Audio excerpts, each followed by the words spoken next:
तो स्वागत है दोस्तों एक बार फिर से एजुकेटर चैनल पे। आज की इस वीडियो में हम आपको एक्सरसाइज 4.2 के क्वेश्चन नंबर 2 से एंड तक सॉल्व करवाएंगे। दोस्तों क्वेश्चन को बहुत ही बारीकी से सॉल्व किया गया है। अगर आप ध्यान से वीडियो को देखेंगे तो एक बार में ही आपको पूरा की पूरा प्रोसीजर कैसे सॉल्व किया गया है बिल्कुल समझ में आ जाएगा। तो चलिए वीडियो को शुरू करते हैं।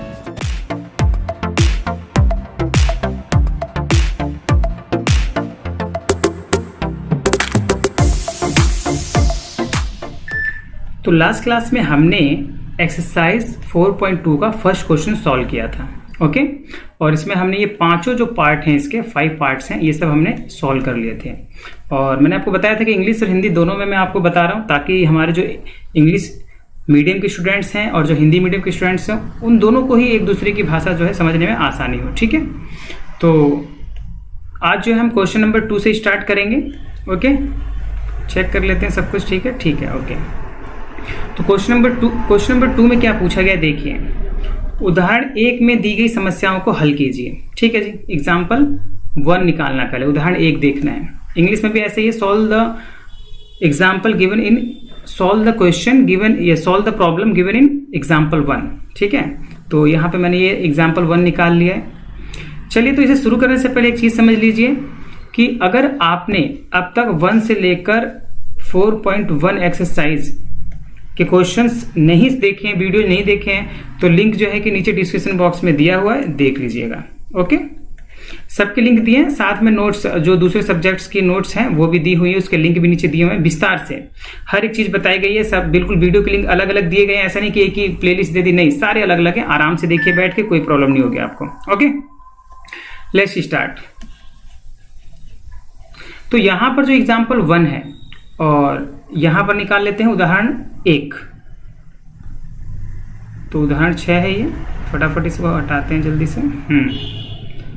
तो उदाहरण 1 इसके बाद आएगा, एक्सरसाइज के बाद ये रहा उदाहरण 3 आ गए। तो अच्छा और आगे चलिए, एग्जाम्पल 2, ये रहा एग्जाम्पल 1। तो देखिए क्या लिखा हुआ है कि निम्न स्थितियों को गणितीय रूप में व्यक्त कीजिए। तो इन्होंने व्यक्त तो कर दिया है और कैसे करते हैं क्वेश्चन से मैंने आपको बताए भी थे, ठीक है। तो हम वो नहीं करेंगे, हम सीधा जो है कि एग्जाम्पल 1 में जो इक्वेशंस बन गई हैं उसको सॉल्व करेंगे। हमें तो बस ये बोला गया है, ठीक है। तो फर्स्ट पार्ट में जो इक्वेशन है वो देखिए ये रही, ये बनाई गई है। और इस क्योंकि 2 क्वेश्चन है तो सेकेंड पार्ट की जो इक्वेशन है वो ये है, ओके। तो दोनों को सॉल्व करना है। तो चलिए पहले इसको हम देखते हैं। ये क्या है, क्वेश्चन नंबर 2 का फर्स्ट पार्ट है, क्योंकि 2 क्वेश्चन है इसमें, तो क्वेश्चन नंबर 2 का फर्स्ट पार्ट है, ठीक है। तो चलिए इसको सॉल्व कर लेते हैं। x² - 45x + 3 2 4, okay. तो यहाँ पर हम लिखते हैं और यहाँ हम लिखेंगे क्या, क्योंकि क्वेश्चन नंबर 2 है और ये बता दूं कि आपको एक्सरसाइज 4.2 है और इसमें जो ये क्वेश्चन है वो है फर्स्ट पार्ट। तो हमारे पास जो इक्वेशन है x² - 45x + 3 2 4 यानी 324 = 0। तो अब इस इक्वेशन को सॉल्व करने के लिए मैंने आपको बताया था कि फैक्टर या मेथड यानी गुणनखंड विधि का अगर हम इस्तेमाल करें तो जो स्टैंडर्ड इक्वेशन होती है वो क्या होती है, ax² + bx + c = 0। अगर हम इससे कंपेयर करें, ठीक है, तो a क्या है आपको पता चल जाएगा, b क्या है पता चल जाएगा, c क्या है पता चल जाएगा। और अगर आपको ये नहीं पता है तो आप नीचे लिंक में दिए हुए हैं वीडियोस के, वहां देख लीजिएगा, आपको बिल्कुल डिटेल में बेसिक से पता चल जाएगा। तो यहाँ पर हम a लिखते हैं, a क्या दिया हुआ है यहाँ पे 1, क्यों, क्योंकि x² के साथ यहाँ कुछ नहीं है तो इसका मतलब 1 है। और b जो है, b क्या है यहाँ पे -45, ओके। ऐसे ही c लिख लेते हैं, तो c क्या है 3 2 4, ओके। तो ए बी सी हमें मिल गया, पहला चरण हमने कर लिया। दूसरा चरण हम क्या करते हैं, दूसरा चरण जो होता है हम, ठीक है, पहला चरण था, दूसरा चरण होता है कि हम ए और सी के फैक्टर बनाते हैं। तो ए और सी के फैक्टर देखिए, ए क्या हमारे पास 1 है और सी क्या है 3 2 4, ओके। अब आपको पता है कि 3 2 4 का भी फैक्टर हमें पता तो होगा नहीं, तो हम इसको पहले ऐसे फाइंड आउट करेंगे, फैक्टर बनाएंगे, गुणनखंड बनाएंगे। तो फटाफट चलिए इसको सॉल्व करते हैं। 2 से डिवाइड करिए, 8 1 3 से डिवाइड करिए, ठीक है, 27 फिर 3 से डिवाइड करिए, 9 फिर 3 से डिवाइड करिए, 3 और फिर 3 से डिवाइड करिए 1। तो इसके फैक्टर आ गए, देखिए फैक्टर क्या आ गए, इसके फैक्टर आ गए हैं, यहाँ लिखते हैं चलिए 1 × 2 × 2 × 3 4 टाइम्स 3 है, यानी 4 बार 3, ओके, अब देखिए हमारे पास फैक्टर आ गए। अब जो तीसरा चरण है वो है संख्या बनाने का। अब संख्या क्या बनाएंगे, यहाँ जरा ध्यान से देखिए कितना है, -45x, यानी कि माइनस का 45 b चाहिए हमें। तो माइनस का 45 बनाना है हमें। ऐसी दो संख्या बनानी है जिसको जोड़ने पर या घटाने पर हमारे पास जो संख्या है वो -45 आ जाए। तो चलिए कुछ प्रोबेबिलिटी देखते हैं। जैसे मैं देखता हूँ कि 3 दूनी 6, 6 दूनी 12, एक संख्या 12 बन गई, ठीक है। और दूसरी संख्या 3 3 9 3 27। तो 12 27 अगर हम जोड़े तो 45 आएगा, नहीं आएगा, या घटाए तो आएगा, नहीं आएगा। तो इसको काट देते हैं, इसका कोई मतलब नहीं है, इसके ये संख्या नहीं है हमारी। अब इसके बाद एक और ले लेते हैं, चलिए ऐसे कर लेते हैं, ऐसे कर लेते हैं। 3 3 9, 9 दूनी 18, एक संख्या 18 बन गई, और ठीक है 3 3 9 दूनी 18, ठीक है। और ये फिर 3 3 9, 9 दूनी 18, तो भी नहीं बन रहा है। अच्छा 45, तो ऐसा करते हैं, ये भी पॉसिबल नहीं है, 18 18 तो भाई 36 ही होगा। तो अब ऐसा करते हैं, देखिए 2 दूनी 4, 4 3 12, 12 3 36, ठीक है। 2 दूनी 4, 4 3 12, 12 3 36, और 3 3 9 बन गया जी, लो 45 आ गया। अगर हम 36 और 9 को जोड़े तो कितना आ रहा है, 45 आ रहा है, ठीक है, 45 आ रहा है। लेकिन हमें तो भाई माइनस का चाहिए, यहाँ देखिए हमें क्या चाहिए, माइनस का चाहिए 45। तो इसलिए अब हम क्या करेंगे, इसको जोड़ेंगे नहीं, घटाएंगे। तो दोनों को ही घटा देते हैं, तो माइनस का 45 आ गया, ये लीजिए, यही आपके फैक्टर हैं। यानी अब हम क्या करेंगे, इसको मैं रफ करता हूँ ताकि स्पेस मिल जाए यहाँ क्वेश्चन सॉल्व करने। अब हम क्या करेंगे, अब हम यही करने वाले हैं कि ये जो क्वेश्चन था उसको ऐसे लिखेंगे। देखिए पहले इसको मैं एक बार लिख लेता हूँ ताकि आपको क्लियर रहे कि मैंने क्या चेंज किया है, ठीक है। अब देखिए, तो इसको हम ब्रेक डाउन करेंगे, और इसको हम क्या लिखेंगे, इसको हम लिखेंगे -36x -9x, ठीक है। और बाकी जो चीज़ें हैं उसको ऐसे ही उतार देंगे। देखिए x² को ऐसे ही लिख देंगे, और प्लस में 3 2 4 को ऐसे ही लिख देंगे। आप खुद देख सकते हो कि यही हमारा फैक्टर है और यही हमारा सॉल्यूशन भी है, हो गया सॉल्यूशन। अब हमें क्या करना है कि इन दोनों को लेके एक ब्रैकेट में रखना है, इन दोनों को एक ब्रैकेट में रखना है। तो चलिए रख के दिखाता हूँ आपको। हालांकि हम डायरेक्ट भी कर सकते हैं, लेकिन हमारे जो छात्र हैं जिनको थोड़ी सी प्रॉब्लम होती है समझने में, उनके लिए मैं कर देता हूँ। हमेशा बाहर ब्रैकेट के प्लस लगाइए और साइन के साथ अंदर ले लीजिए जो भी लिखा हो, दूसरे 2 लास्ट वाले, ठीक है। अब हमें क्या करना है, अब आप अगर ध्यान से देखोगे तो इसमें x कॉमन है, इसमें भी x कॉमन है, यहाँ पे 9 कॉमन है, क्योंकि 9 से डिवाइड होता है ना, 324 में तो 9 निकाला हमने, तो 9 से ये भी डिवाइड होगा।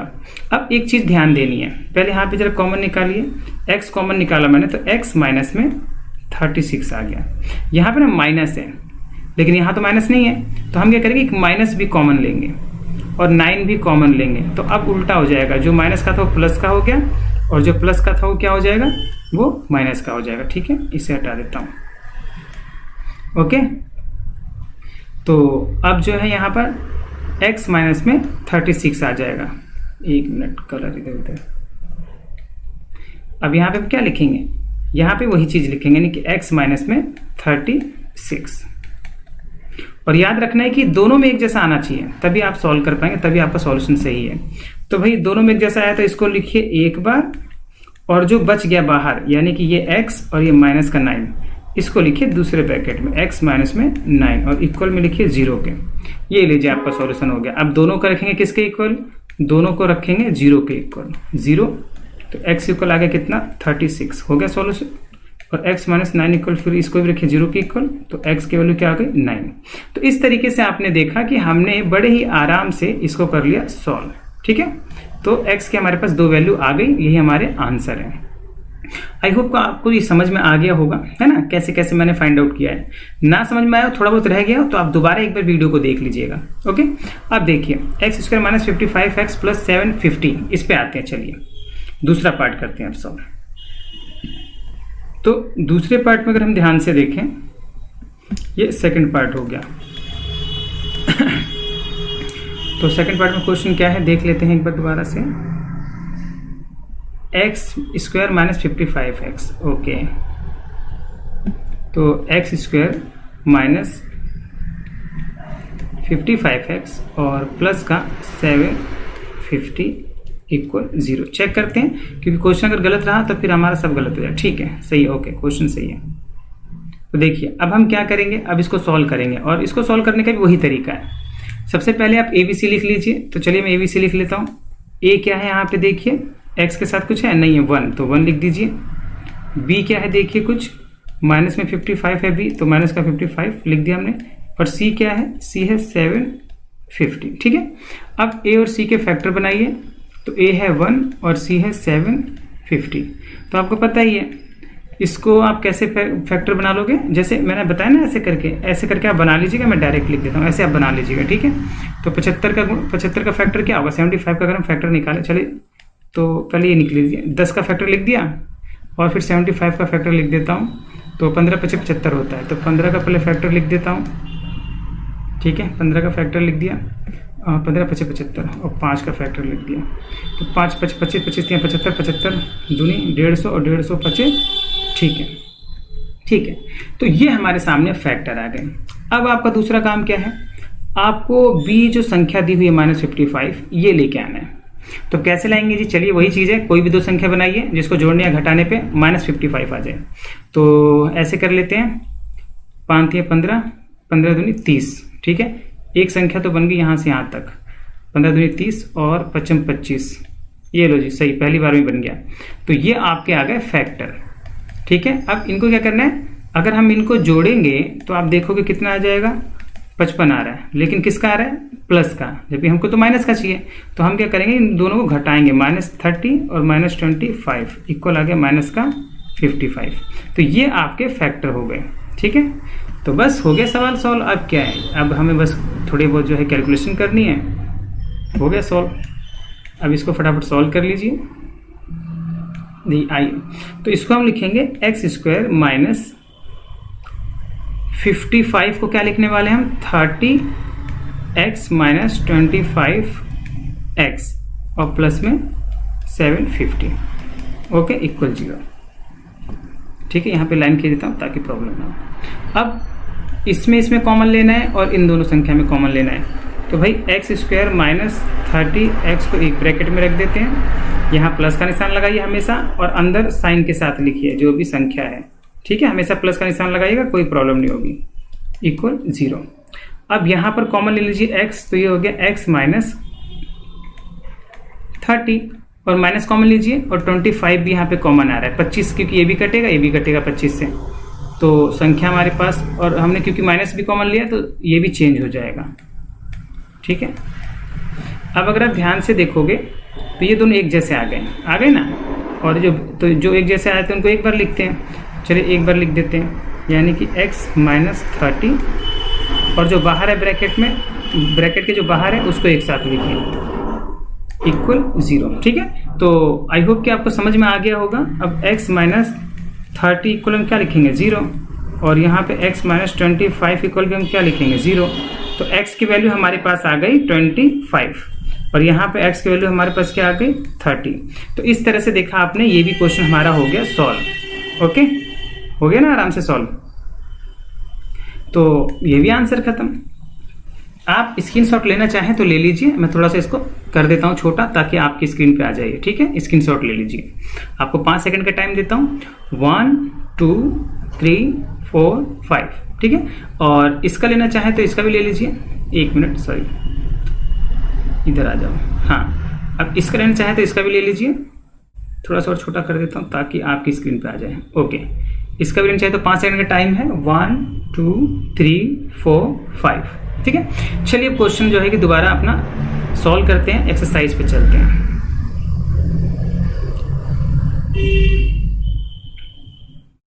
हाँ, 4.1 तो हो गए, इस पे चलते हैं 4.2 पे। ये रहा जी। तो अब हमारे सामने जो प्रश्न है, क्वेश्चन यानी प्रश्न संख्या 3, क्वेश्चन नंबर 2, उसमें देखिए क्या पूछा गया, और ऐसे इंग्लिश में भी पढ़ लेते हैं इसको। चलिए,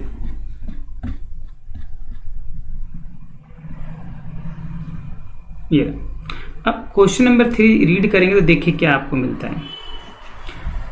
क्वेश्चन नंबर 3 में क्या पूछा गया है, क्वेश्चन नंबर 3 में पूछा गया कि find 2 numbers whose sum is 27 and product is 182। Okay, sum का मतलब होता है जोड़ और प्रोडक्ट का मतलब होता है गुणा।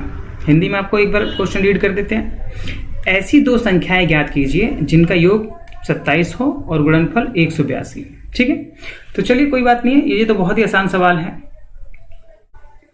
अब देखिए यहाँ पे ना कुछ नहीं लिखा है कि क्रमागत है क्या है, ये नहीं लिखा है, तो हम क्या करते हैं, आइए संख्या मानते हैं।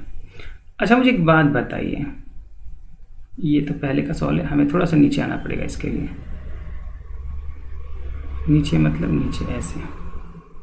अच्छा इधर सॉल्यूशन हो रखा है, तो कोई बात नहीं, इस सीट को मैं छोड़ देता हूँ और इंग्लिश वाली सीट पे कर देता हूँ। ठीक है ना, यहाँ पे खाली है क्योंकि देखिए, अब ध्यान समझिए और सुनिए। क्वेश्चन नंबर 3 है ये, कौन सा है, 3। अब अगर ध्यान से देखो तो आपको एक चीज समझ में आएगी कि उसने बोला है कि कोई दो संख्या है। अब दो संख्या हम जानते तो है नहीं कौन सी संख्या है, लेकिन उसने एक क्लू दिया है कि भाई दो क्लू दिए कि जोड़ोगे तो 27 आएगा और गुणा करोगे तो 182 आएगा। ठीक है, तो ऐसे कंडीशन में हम क्या करते हैं, हम मान लेते हैं, okay, let the first number be x. मान लीजिए पहली संख्या x है। अब मुझे एक बात बताइए, मान लीजिए आपके पास संख्या 27 है, दो संख्या को जोड़े 27 आ रहा है। मैंने कहा कि भाई पहली संख्या है 10, तो दूसरी संख्या क्या होगी आप बता दोगे, क्यों, क्योंकि दोनों को जोड़ने पे 27 आ रहा है, तो भाई 10 कम कर दीजिए इसमें से, तो 17 आ गई दूसरी संख्या, है ना। तो पहली संख्या ये हो गई, दूसरी संख्या ये हो गई। तो हमें कैसे पता चला कि एक संख्या थी जो हमें पता, उसमें से हमने दूसरे को पूरे को घटा दिया पूरे में से, तो हमें मिल गई दूसरी संख्या। ठीक है, हिंदी में आप लिख लीजिएगा, माना प्रथम संख्या लिखिए या पहली संख्या लिखिए, एक ही बात है। ठीक है, तो दूसरी संख्या क्या होगी जी, बहुत ही सिंपल हो गया कि दोनों को जोड़ने में 27 आ रहा है, तो दूसरी संख्या के लिए हम क्या लिखेंगे, 27 में से जो हमें पहली संख्या पता है उसको माइनस कर देंगे, तो ये हो गया आपकी दूसरी संख्या। ठीक है, सेकंड नंबर। ओके, तो ये तो हमने संख्या मान ली। अब हमारा काम यहाँ पे तो आसान हो गया, संख्या हमने मान लिया, थोड़ा छोटा कर लेते हैं ताकि लिखने में ओके, तो हमारे पास तो भाई संख्या पहली वाली आ गई, दूसरी वाली आ गई। अब कंडीशन लगा देते हैं। कंडीशन इसने क्या बोला है, कंडीशन ये बोला है, जो पहली कंडीशन थी इसके अकॉर्डिंग तो हमने इसको यूज करके दो संख्या बना ली, x और 27 माइनस एक्स। अभी जो दूसरी कंडीशन है ये हमें इक्वेशन देगी।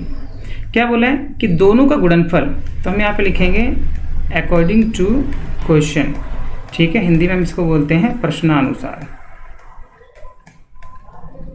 तो प्रश्नानुसार क्या है जी, प्रश्नानुसार है कि पहली संख्या को और दूसरी संख्या को अगर हम गुणा कर दें तो हमारे पास जो आंसर आ रहा है वो आ रहा है 182। बस हो गया सवाल अब यहाँ से। ठीक है, अब इसको गुणा करिए जरिए, तो भाई गुणा करेंगे तो क्या आएगा हमारे पास,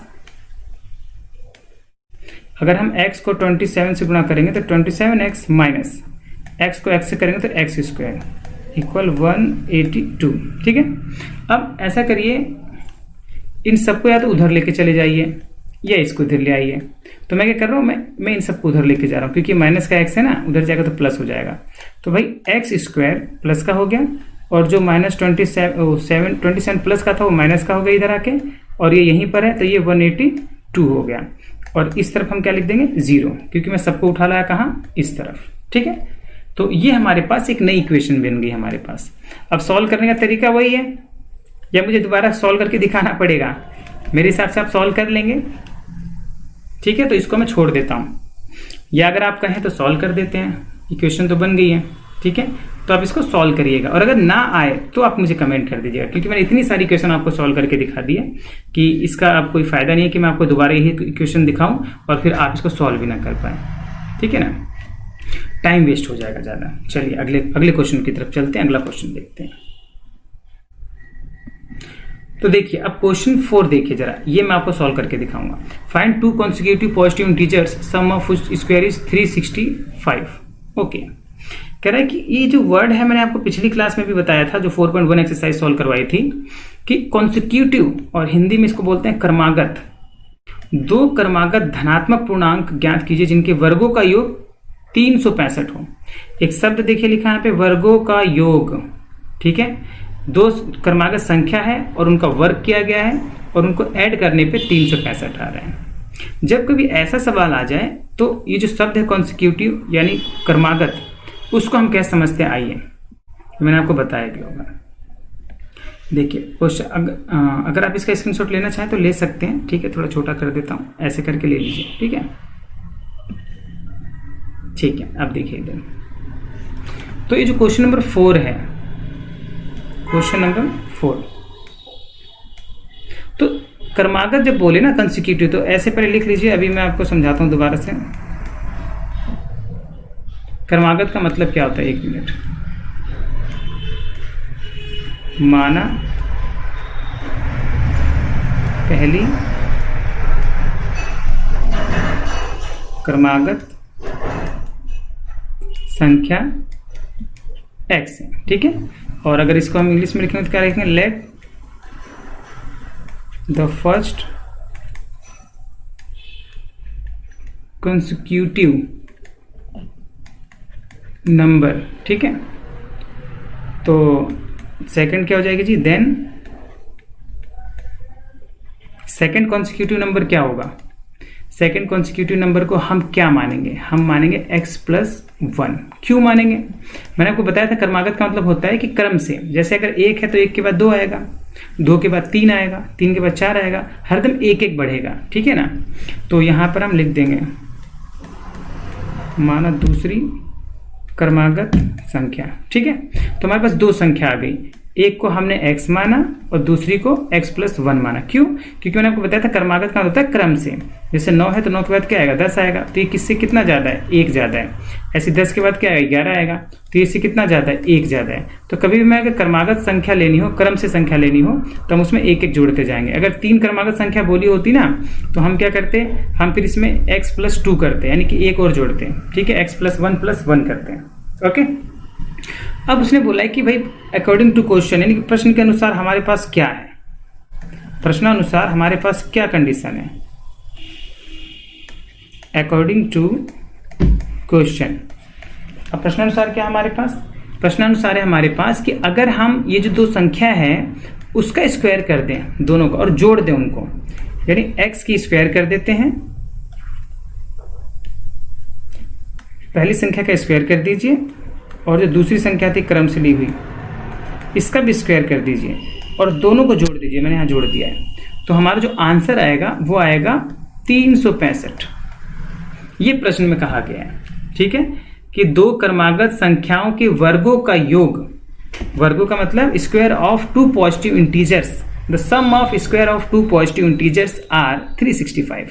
तो पहली संख्या का हमने कर दिया स्क्वायर, दूसरी संख्या का स्क्वायर कर दिया, दोनों को जोड़ दिया, हो गया, ठीक है। अब सॉल्व कर लीजिए। आपको पता होना चाहिए कि ये जो ब्रैकेट वाला पार्ट है वो इस फॉर्मूले के अकॉर्डिंग खुलेगा, a+b की होल स्क्वायर, ठीक है। और आप जानते हो a+b की होल स्क्वायर का फॉर्मूला क्या होता है, a की स्क्वायर, ठीक है, प्लस 2ab और प्लस b स्क्वायर, ये फॉर्मूला होता है। तो इसी के अकॉर्डिंग हम इसको ओपन करेंगे। तो चलिए पहले इसको लिख लेते हैं, x² प्लस a की स्क्वायर यानी x² प्लस में 2ab 2x और प्लस में b की स्क्वायर 1 का स्क्वायर और इक्वल 365। ओके, अब क्या करिए, ये देखिए दोनों जरा ये और ये एक जैसे हैं, तो इसको हम जोड़ देंगे, 2x² लिख देंगे, प्लस में यहाँ पर 2x है तो 2x लिख दीजिए, प्लस में 1 है, इसको इधर ले आइए संख्या को, 365 इधर आया तो माइनस का 365 हो गया। ओके, अब हम क्या करेंगे, अभी इसको सॉल्व करो, x² प्लस में 2x और माइनस में 364 हो गया, ठीक है, क्योंकि एक हमने माइनस कर दिया, ये प्लस वाला माइनस हो जाएगा। तो अब देखिए 2 इसमें भी आ रहा है, 2 इसमें भी आ रहा है, 2 इसमें, ये 2 से भी डिवाइड होगा, तो 2 से भाग दे दीजिए, ठीक है। मैं यहाँ पे लिख देता हूँ 2 से भाग देने पर, थोड़ा छोटा हो जाएगा बस, और कुछ नहीं है। तो 2 से भाग दिए तो क्या आ गया, x² प्लस में x और माइनस में 1 8 2 इक्वल 0, ठीक है। तो ये आपकी बन गई इक्वेशन। ओके, तो आप चाहे तो खुद भी सॉल्व कर सकते हैं, लेकिन मैं सॉल्व करके दिखा देता हूं क्योंकि मुझे लग रहा है थोड़ा सा ये डिफिकल्ट होगा सॉल्व करना। तो बस तरीका वही है, a क्या है देख लीजिए, a है 1, b क्या है, b है 1 और c क्या है -182, ठीक है। अब फैक्टर बनाइए इसी के a और c के, तो भाई a और c के अगर हम फैक्टर बनाएं तो हम यहाँ पे देख सकते हैं कि a है 1 और c है 182। फैक्टर बनाते वक्त ना माइनस प्लस नहीं लेते हैं, तो अब 182 का फैक्टर तो भाई मुझे भी याद नहीं आ रहा है, तो हम क्या करेंगे, ऐसे यहाँ पे गुणनखंड बना लेंगे, ठीक है ना। तो 9 और 1, अच्छा 17 होगा, 17 कह रहा हूँ 13 होगा, है ना। 13 7 91 होता है ना। चलिए यहाँ लिखते हैं 13 और 13 7 91 और 7 लीजिए 1। तो ये फैक्टर आगे देखिए। तो अब मुझे पता चल गया कि इसका जो फैक्टर होगा वो होगा 1 मल्टीपल 2 मल्टीपल 7 मल्टीपल 13, ठीक है। अब हमें क्या करना है, ये जो बीच की संख्या है यानी कि x, एक बार जो हमारे पास b होता है अवेलेबल, ये यानी दोनों संख्याएं, दो ऐसी संख्याएं बनानी है इन गुणनखंड से जिससे जोड़ने पर घटाने पर प्लस का 1 आ जाए। तो ऐसे दिख रहा है, देखिए 7 दूनी 14 और 13 एकम 13, तो 14 और 13 दो ऐसी संख्या हो गई जिससे हम 1 प्राप्त कर सकते हैं। तो जोड़ने पे तो ये 27 आ जाएगा, है ना। अच्छा देखिए आंसर ही आ गया संख्या भी यही आएगी मेरे हिसाब से। तो घटाने पे क्या आएगा, 14 में से अगर हम 13 घटा दें तो हमारे पास 1 बचेगा। यही जो है फैक्टर है इस क्वेश्चन का, यही सॉल्यूशन भी होगा। तो अब हम इस 1 को कैसे लिखेंगे, x को कैसे लिखेंगे, इसको हम लिखेंगे, अरे 1 मिनट, हाँ इसको हम कैसे लिखेंगे, इसको हम लिखेंगे भाई x² प्लस में 14x माइनस 13x, ठीक है, और माइनस में 182 इक्वल 0। अब इसको सॉल्व कर देते हैं। तो इसको आप एक ब्रैकेट में लीजिए, इसको एक ब्रैकेट में लीजिए। तो x ले लीजिए, कॉमन डायरेक्ट ले रहा हूँ अब मैं, 14, यहाँ माइनस कॉमन आएगा, 13 भी कॉमन आएगा, तो ये आ जाएगा x प्लस 14। क्यों, क्योंकि भाई दोनों ही माइनस निकल के, दोनों माइनस तो प्लस हो गए। अब दोनों एक जैसे आ गए ब्रैकेट में, तो x प्लस में 14 एक ब्रैकेट में लिखिए और दूसरे ब्रैकेट में लिखिए x माइनस में 13, ठीक है, इक्वल टू 0। जैसे कि मैंने आपको बताया था 0 के इक्वल रखते हैं दोनों को, तो x प्लस में 14 इक्वल 0, तो x की वैल्यू आपकी आ गई कितनी, 14। ठीक वैसे ही x माइनस 13 को भी 0 के इक्वल लिख दीजिए, तो x की वैल्यू आपकी क्या आ गई, 13। तो आपने देखा कि हमारे पास दो संख्याएं आ गई हैं, एक संख्या है 14 और दूसरी संख्या है 13। तो अगर आप दोनों को जोड़ के चेक करोगे आप, भाई उसने क्या बोला था कि दो संख्याओं का वर्गों का स्क्वायर को जोड़ने पर एक 365 आता, तो स्क्वायर करके जोड़ोगे तो उतना ही आएगा, ठीक है। तो ये तो हमारा जो है कि क्वेश्चन हो गया सॉल्व। अगर आप लेना चाहें इसका स्क्रीनशॉट तो मैं थोड़ा छोटा कर देता हूँ ताकि आपकी स्क्रीन पे आ जाइए। अच्छा ज़्यादा ही लंबा खिंच गया, ठीक है, आप ऐसे स्क्रीनशॉट ले सकते हैं। ओके, तो देखिए मुख्य रूप से अगर आप देखेंगे तो सब में एक ही चीज़ हो रही है, एक ही तरह से सॉल्व हो रहा है। इसे हम फैक्टर मेथड बोलते हैं, गुणनखंड विधि बोलते हैं। अगर आपको बाकी मेथड भी सीखने हैं तो वीडियो के नीचे जो डिस्क्रिप्शन बॉक्स है उसमें सभी वीडियोस के लिंक दिए हुए हैं, जिसमें आपको पता चल जाएगा कि कैसे कैसे सॉल्व करना है तीनों मेथड से, ठीक है। आइए अब नेक्स्ट क्वेश्चन पे चलेंगे। तो अब आप यहाँ पे क्वेश्चन नंबर 5 रीड कर लीजिए, फिर इसको हिंदी में भी रीड कर लेंगे। ओके, तो यहाँ देखिए, इसको थोड़ा साफ कर देते हैं। यहाँ देखिए आप जरा, क्वेश्चन नंबर 5 क्या पूछा गया है। क्वेश्चन नंबर 5 में देखिए क्या पूछा है कि the altitude of right angle triangle is 7 centimetre less than it's base. Okay, यानी कि किसी ट्रायंगल का जो एल्टीट्यूड है, जो ऊंचाई है, इसको ऊंचाई बोलते हैं, इसको बेस बोलते हैं, वो बेस से 7 सेंटीमीटर कम है, यानी ये 7 सेंटीमीटर कम है, माइनस है। If the hypotenuse is 13, hypotenuse 13 दे रखा है, find the other two sides. Okay, एक बार आपको हिंदी में बता देते हैं। एक समकोण त्रिभुज की ऊंचाई इसके आधार से 7 सेंटीमीटर कम है, ऊंचाई आधार से 7 सेंटीमीटर कम है, तो इसको हम कैसे सॉल्व करेंगे। और कर्ण 13 दिया हो तो अन्य दो भुजाएं ज्ञात कीजिए। ठीक है, यही कर देता हूँ। अच्छा, इधर ले लेते हैं क्वेश्चन को थोड़ा नीचे, थोड़ा छोटा कर लेते हैं ताकि लिखने में प्रॉब्लम नहीं होगी। ठीक है, अब देखिए पहले हम क्या करेंगे, ट्रायंगल बना लेते हैं। राइट एंगल ट्रायंगल है, ये राइट ट्रायंगल, देखते हैं कैसा बनता है। ये ट्रायंगल तो नहीं चाहिए, चलिए इससे बना लेते हैं। अब बोले कि भाई हाइट कम है तो हम आधार को बड़ा बनाएंगे, ठीक है ना, हाइट क्योंकि कम बोली है।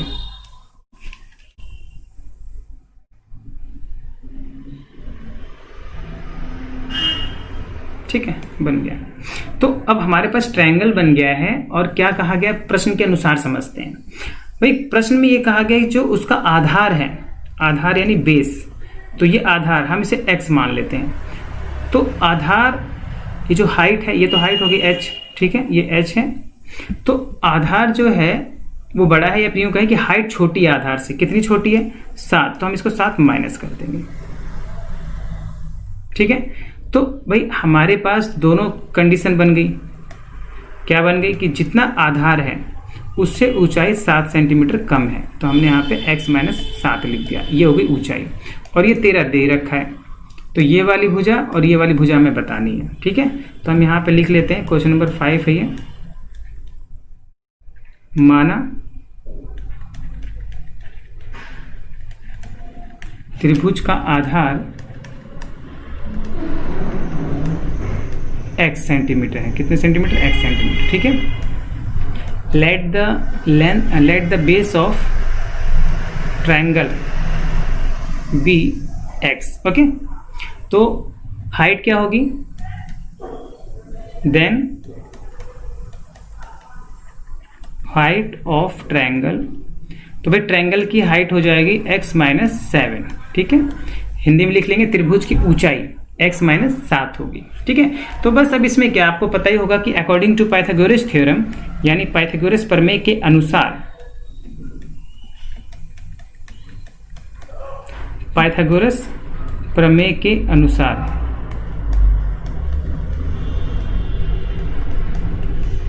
ठीक है, जिसे हम बोलते हैं अकॉर्डिंग टू पाइथागोरस थ्योरम।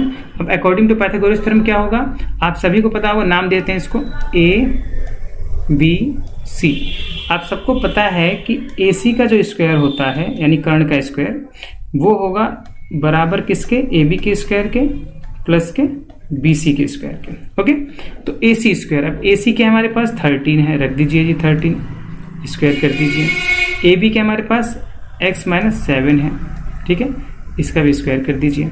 और BC के हमारे पास सिर्फ x है, इसका भी स्क्वायर कर दीजिए। तो ये कंडीशन हमें लगानी है, ओके। तो चलिए सॉल्व करिए। अब आपको पता है कि इसको आप सॉल्व करोगे तो 169 आएगा। इसको वैसे ही करना है कि a की स्क्वायर माइनस 2ab, 2 मतलब 2 से गुणा कर दिए, साथ में 14, तो 14x आ गया, और प्लस में 49 b की स्क्वायर, और प्लस में x स्क्वायर, ठीक है। जैसे ऊपर वाला क्वेश्चन भी सॉल्व किया था ना, a माइनस बी की होल स्क्वायर, इसमें फॉर्मूला लगेगा।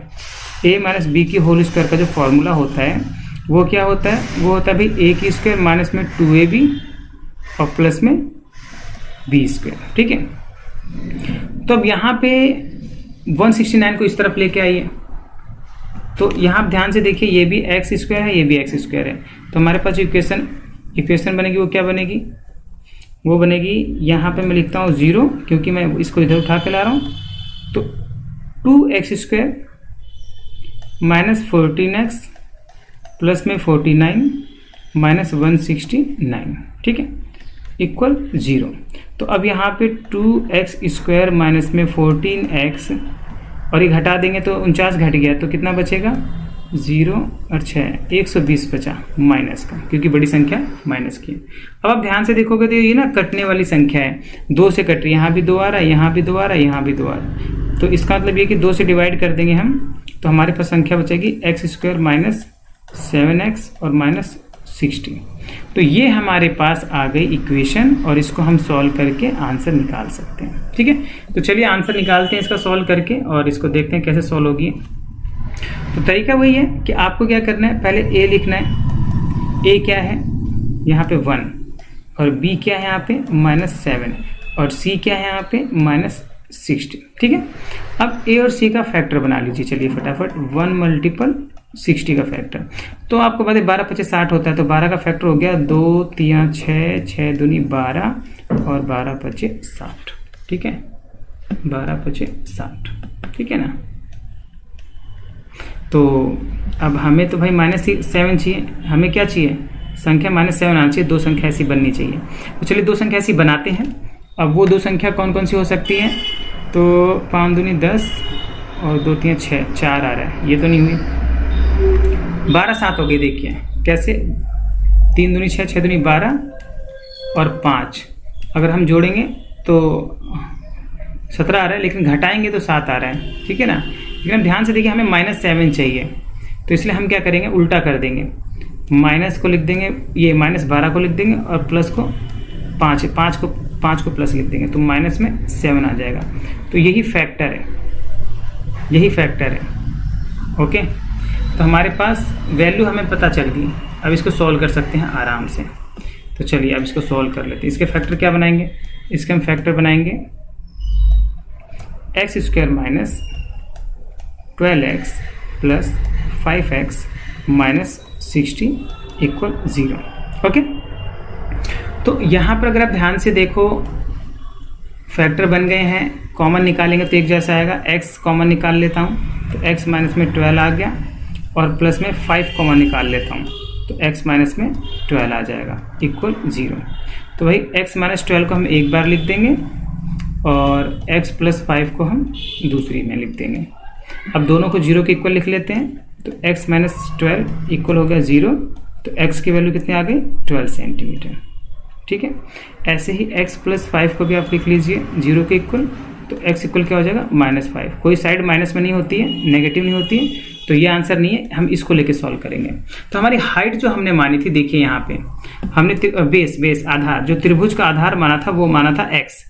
तो x की वैल्यू आई है 12 सेंटीमीटर। ठीक है, अब हाइट की बात करते हैं। तो भाई हाइट थी x माइनस 7, इसका मतलब है कि हम 12 में से 7 घटाएंगे तो हमारा आंसर आ जाएगा 5 सेंटीमीटर। ठीक है, तो इस तरह से हमने इस सवाल को भी सॉल्व कर लिया, ये भी सॉल्व और ये भी सॉल्व। ठीक है, तो त्रिभुज की दोनों भुजाएं आ गई ना, खत्म कहानी। अब मैं इसको छोटा कर लेता हूं, आप जो है स्क्रीनशॉट ले लीजिए ताकि आपको प्रॉब्लम ना हो बाद में ये सॉल्व करने में।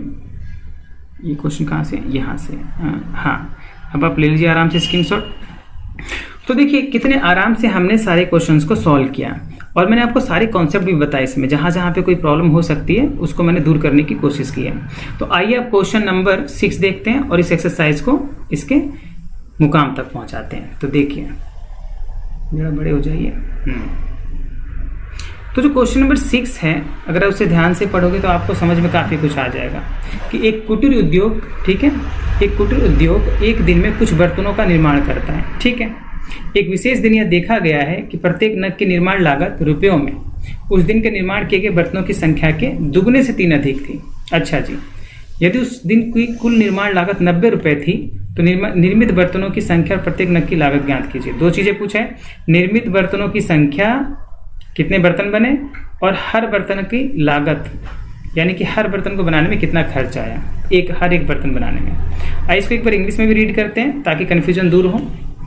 A cottage industry produces a certain number of pottery articles in a day. Okay.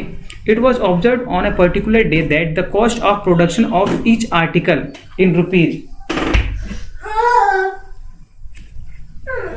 A cottage industry produces a certain number of pottery articles in a day. It was observed on a particular day that the cost of production of each article in rupees was 3 more than twice the number of articles produced on that day. कहने का मतलब यह है कि उस दिन जितने बर्तन बने, ठीक है, ओके, जितने बर्तन बन रहे हैं तो उसके दुगने से 3 ज़्यादा जो कॉस्ट आएगी एक बर्तन की होगी। If the total cost of production on that day was ₹90, find the number of articles produced and cost of each articles. ठीक है, चलिए आइए फाइंड करते हैं हर पार्टिकल, हर जो आर्टिकल बना है उसकी कीमत। तो देखिए 2 चीजें मैंने आपको बताई, एक तो भाई निर्मित बर्तनों की संख्या कितनी है, और निर्मित बर्तनों की संख्या अगर हमें पता चल जाए तो हमें भी पता चल जाए कि एक बर्तन की लागत कितनी है। ठीक है ना, तो चलिए पहले हम वो करते हैं, आते हैं इधर थोड़ा ऊपर लेते हैं, यहीं सॉल्व करेंगे इसको। यहाँ है तो जगह, यहीं निपटा देते हैं। चलिए लास्ट क्वेश्चन भी है। तो क्वेश्चन नंबर 6 है। अब क्वेश्चन नंबर 6 क्या पूछे, अभी हम क्या मानेंगे, late the number of articles produced in a day, माना कि एक दिन में जो नंबर ऑफ आर्टिकल्स हैं वो कितने हैं, वो x बने। ठीक है, तो अब क्या होगा, हिंदी में अगर मैं इसे लिखूं तो ऐसे लिखूंगा, माना एक दिन में एक बर्तन बनाने का सॉरी एक बर्तन नहीं, हमें ये लिखना है एक दिन में कुल बर्तनों की संख्या, ठीक है ना, कितने बर्तन बन रहे हैं एक दिन में बनने वाले बर्तनों की संख्या। देखिए ऐसे कोई आपको बताएगा नहीं, बस फटाफट खटक खटक जो है कि आपको सॉल्व करके दिखाएंगे। तो हमने एक दिन में कितने बर्तन बन रहे हैं वो हमें पता चल गया, हमने एक्स बोल दिया, ठीक है ना। अब क्या है, एक बर्तन की कीमत, यानी कि एक बर्तन का मूल्य, तो एक बर्तन का मूल्य क्या होगा। अब कंडीशन देखते हैं, कंडीशन क्या बोला है कि भाई जितने बर्तन हैं उसके दुगने से 3 ज़्यादा एक बर्तन की कीमत है, तो ये होगी जी आपकी कंडीशन, ठीक है, कि एक बर्तन की जो कीमत है वो जितने बर्तन उस दिन बन रहे हैं, मान लिया 10 बर्तन बन रहे हैं, एग्जाम्पल के तौर पर समझाया तो मैं आपको, मान लिया 10 बर्तन बने एक दिन में, तो एक बर्तन की कीमत क्या होगी, एक बर्तन की जो कीमत है वो होगी 10 के दुगने से 3 ज़्यादा। तो भाई 10 का दुगना 20 होता है, और 3 अगर हमने ज़्यादा कर दिया तो 23 रुपये हो गया। तो इस तरीके से जो है कि कंडीशन दी गई है, ठीक है, ओके। अब थोड़ा सा इसको और समझ लेते हैं, अरे कोई बात नहीं, थोड़ा सा अब इसको क्वेश्चन में भी समझ लेते हैं कि कंडीशन इसके आगे क्या लगानी है हमें। देखिए तो इसके आगे कहा गया है कि यदि उस दिन की कुल निर्माण लागत 90 रुपये थी। अच्छा, कुल निर्माण लागत की बात कर रहा है, इसका मतलब क्या है वो समझ लीजिए। इसका मतलब ये है कि x तो बर्तन बन रहे हैं, तो भाई एक बर्तन की कीमत है ना ये, तो कुल निर्माण लागत क्या होगी, जितने बर्तन बने उससे गुणा कर दीजिए। तो हम लिखेंगे कि x बर्तनों की कुल निर्माण लागत,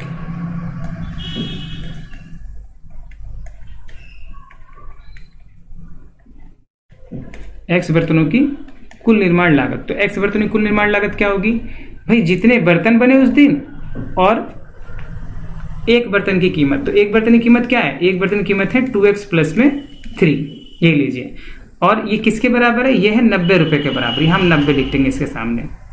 अब x से कर दीजिए गुणा, तो ये हो गया 2x² और प्लस में 3x, ठीक है, हमने इस x से इसमें गुणा कर दिया और इसी x से इसमें गुणा कर दिया 3 में, ठीक है।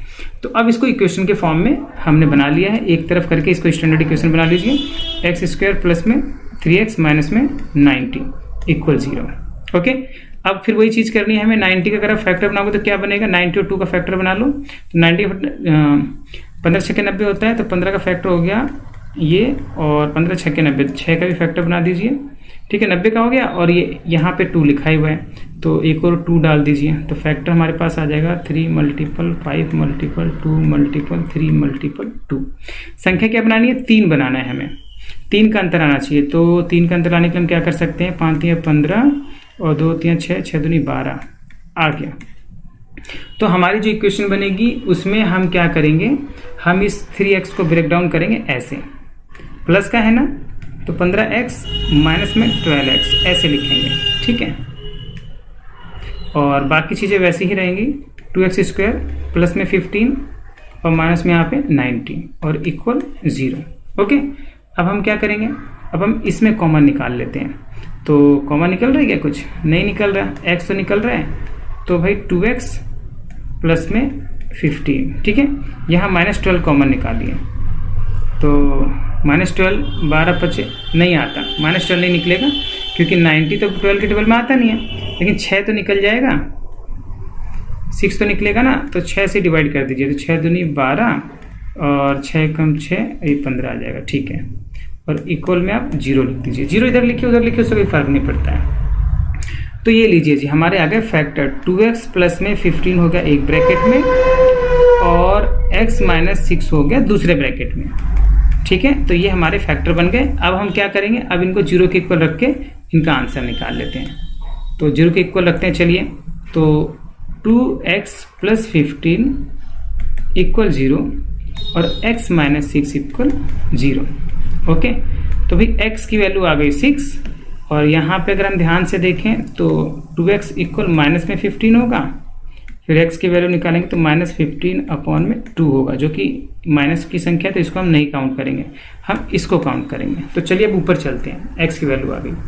तो अब क्या पता चल रहा है, पता ये चल रहा है कि जो टोटल नंबर ऑफ आर्टिकल्स थे उस दिन 6 बर्तन बने। कितने बर्तन बने? 6। ठीक है, और हर बर्तन की कॉस्ट कितनी है तो वो हम ऐसे निकालेंगे, 2 गुणे में 6 और प्लस में 3, यानी 6 दूनी 12 और प्लस में 3 यानी 15। तो 15 रुपये जो है कि हर एक बर्तन की कॉस्ट है। ओके, तो हमारा ये भी आंसर आ गया कि हमारे पास टोटल बर्तनों की संख्या 6 है और उस दिन जो बर्तन बने, ठीक है, उसमें प्रत्येक बर्तन की जो कीमत है वो 15 रुपये है।